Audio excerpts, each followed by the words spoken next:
gente, Vanessa Rodinick passando para nossa Conversa com Pais, nossa conversa no quadro Conversa com Pais. E o tema de hoje foi solicitado por duas mães que me seguem nas redes sociais, muito obrigada. E elas pediram pra gente falar um pouquinho sobre o medo.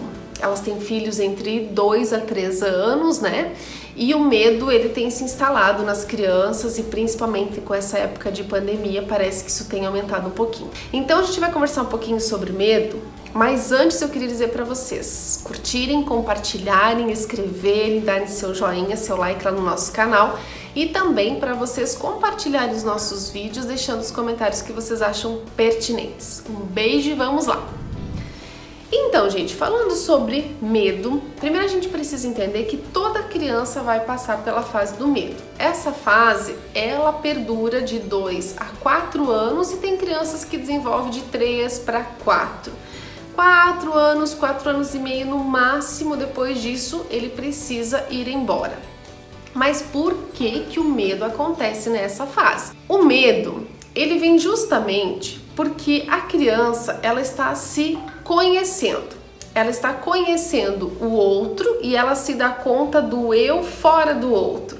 Então ela está conhecendo ela como um ser em movimento, em autonomia, em identidade própria, sozinha.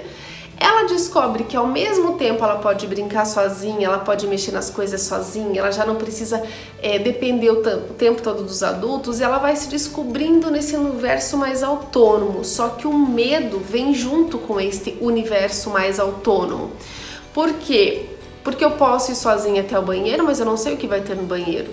E se tiver escuro? E aí ela vai elucubrando situações, porque ela vai usando muita imaginação dela e ela vai elucubrando isso na cabecinha dela. Ah, eu posso ir até lá fora brincar? Que legal, mas e se chove? Eu tenho medo da chuva, porque a chuva traz barulho. Eu tenho medo da porta, porque a porta bate sozinha. E como que a gente vai explicar tudo isso para essa criança?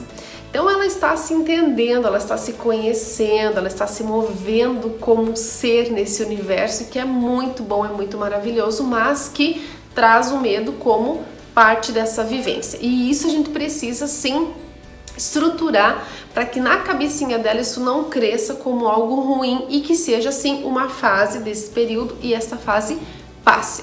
Primeira dica, tá, gente?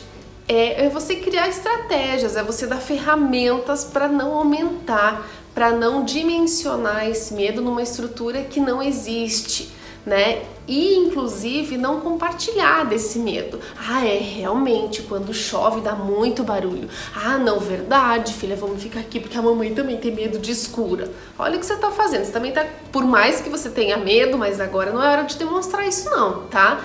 Porque o medo torna a pessoa fragilizada. Fragiliza as emoções, fragiliza os sentimentos. E às vezes aquela criança tão corajosa que brinca no meio de todo mundo e que é ativa e que dá ordem para a brincadeira, quando ela se vê num ambiente com medo, ela se recua e parece uma outra criança. E o medo não é uma coisa ruim, desde que você saiba lidar com ele. E como é uma fase, todos passamos por isso, né? Mas lidar com ele de uma forma saudável, sem potencializar isso, é muito mais legal, muito mais importante, muito mais saudável e traz a aprendizagem em torno de tudo isso, tá? Então, primeiro passo para o medo. Perceber que a criança tem que dar conta dela mesma. Então, como que ela vai fazer isso? Como que ela vai ao banheiro sozinha se ela tem medo? Primeiro passo, você, enquanto mãe, enquanto pai, precisam estar tranquilos. Porque como que você vai tranquilizar alguém se você tem medo exatamente da mesma coisa que esse alguém tem? Não vai dar. Então, a pessoa está tranquila, está. Então, vamos encarar, vamos enfrentar este medo juntos, né? E se eu tiver medo, eu não vou demonstrar isso para essa criança agora não, né? Então, de que forma a gente vai fazer isso? Trazendo para a criança segurança, acolhendo esse medo. Muito movimento de acolhida. Eu falo muito nos vídeos, já falei em vídeos anteriores sobre acolhida, e é importante você acolher esse medo, você acolher essa dor, porque isso às vezes causa sofrimento para a criança. E tem criança que quando não passa até os 4, 5 anos, né, 4 anos e meio para 5, ela carrega isso por uma vida inteira. Tem adultos que têm medo de chuva, tem adultos que têm medo de barulhos, tem adultos que têm medo de situações desconfortáveis, né, do desconhecido. Isso por quê? Porque veio às vezes uma feridinha lá da infância que não foi trabalhada. Então é importante ter claro que este período precisa acabar. E como trabalhar com o medo? dentro do formato de dar ferramentas. Uma coisa muito legal que às vezes a gente faz aqui, claro, isso tudo dependendo do medo, né? Mas assim, é você dizer para a criança que independente do medo dela, o papai e a mamãe vão estar sempre juntos no coraçãozinho, no sentimento delas. E elas precisam ter um adulto de referência, que na hora do medo eu possa procurar. E aqui no ambiente clínico a gente faz a mesma coisa. Se a criança chega com medo, ela precisa ter uma relação saudável com o profissional, para que aqui ela não sinta medo, né? Para as coisas começarem a evoluir. Então dá para trabalhar muitas formas. Por exemplo, dá para trabalhar com pedrinhas, dá para trabalhar com fisionomia de papai e mamãe, então brinquedinhos que lembrem o pai e a mãe, com fotos, né? E o que a gente faz? A criança escolheu um brinquedinho, um objeto, uma fichinha, uma pedrinha. Então essa pedrinha o papai e essa pedrinha a mamãe. Então você leva no bolso, você sempre vai ter ele junto de você não precisa ter medo. E você conta toda a historinha da caixinha do medo, né? Que no final não tinha medo nenhum, essa história é muito bacana, tá? Ou você pode dar um cordão, um fio para ela, um cordão, um elástico, tá? E brincar com ela pela casa inteira sem soltar aquele cordão. Você não solta o cordão e deixa ela circular. Aí depois você pede para ela voltar e você vai enrolando esse cordão e quando chega no final, o que você diz para ela? Que tá tudo bem, olha só que bacana.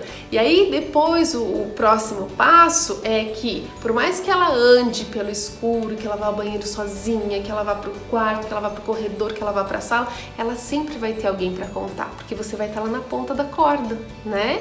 E aí depois você faz a corda mais imaginária, você não dá a corda. Vamos imaginar, ó, onde que você tá? Eu tô no banheiro, tá escutando a minha voz? Então, ó, tá tudo ok. E você vai aumentando a distância, porque para o amor não tem distância. Então a gente precisa trabalhar com essa segurança, por isso acolher primeiro o medo e depois trabalhar com ele. Não fazer o processo inverso. Se você, não é nada, o medo não é nada, para com isso não existe. Ele existe sim, e essa fase do medo existe, e a gente precisa acolher para poder ajudar. Gente, espero muito que essas dicas tenham sido valiosas para vocês. Conto com vocês, compartilhem esse vídeo, vamos conversando sempre e quando vocês precisarem estamos à disposição. Um grande beijo e até o nosso próximo vídeo. Tchau, tchau!